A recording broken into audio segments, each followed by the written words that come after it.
Ladies and gentlemen, I present to you the speaker for the class of 2009, Jeannette Leopold.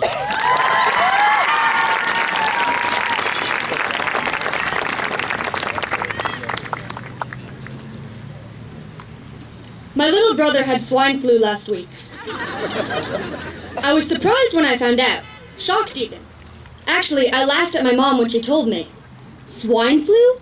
Really? Swine flu is a joke.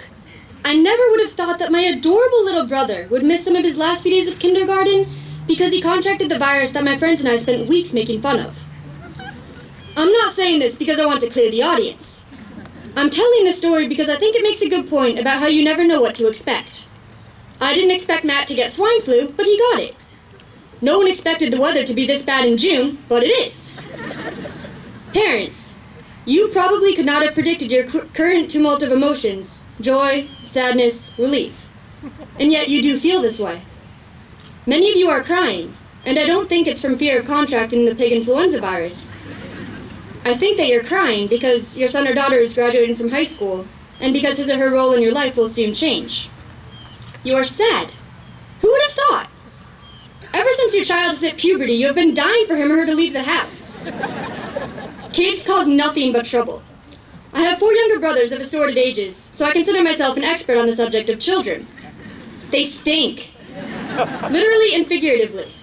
When they're young, you have to change their diapers and stay up all night rocking them so that one of you can get some sleep.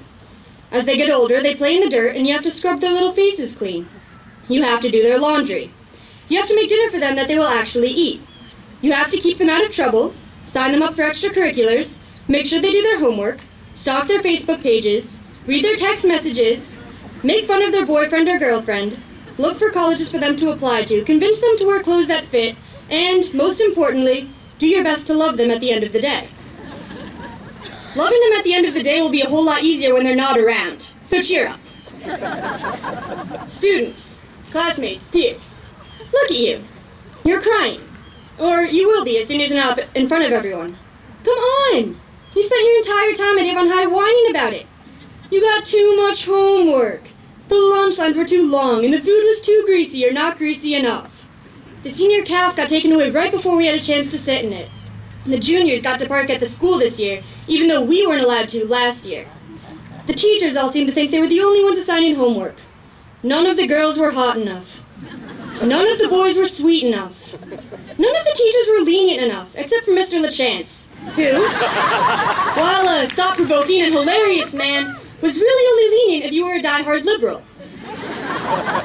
So perk up. Everything will be better in college. Teachers, you're not sad. You get it. You liked our class. You had some favorite students and some students that you couldn't stand, and you're sorry to see us go. But you know that next year you'll have new favorite students and new students that you can't stand. You understand that this is the way that it is. Although teachers may be affected by classes as a whole, as they pass through Avon High, students are often affected by individual teachers. The school is full of great teachers, and I want to thank you for your thoughtfulness and intellect. I think that human beings are instinctively afraid of change. We find it difficult to leave things behind because we are comfortable with how things are. We are comfortable because we understand our situation. But what about next year? Next year is completely new and foreign. For those of us who are going to college, what if we don't like our roommates? For the parents of those children, what will you do with our rooms? How empty will the house feel without us? Most importantly, how will we feel next year when things change? We have no idea. We know how things work here. We don't know what's going to happen next year. We're not in control. I'd like to share with you a quote from Roald Dahl. He said, "And above all, watch with glittering eyes the whole world around you, because the greatest secrets are often hidden in the most unlikely places. Those who don't believe in magic will never find it." He also said, "Some children are spoiled, and it is not their fault, it is their parents." I think we should keep both ideas in mind. It's always Mom and Dad's fault. Oh, and by the way, I was probably kidding about the whole swine flu thing. But just in case I wasn't kidding, I'll be selling hand sanitizer by the doors of the high school for the low, low price of $2.99 following ceremonies. Goodbye, and good luck to all of you. Thank you.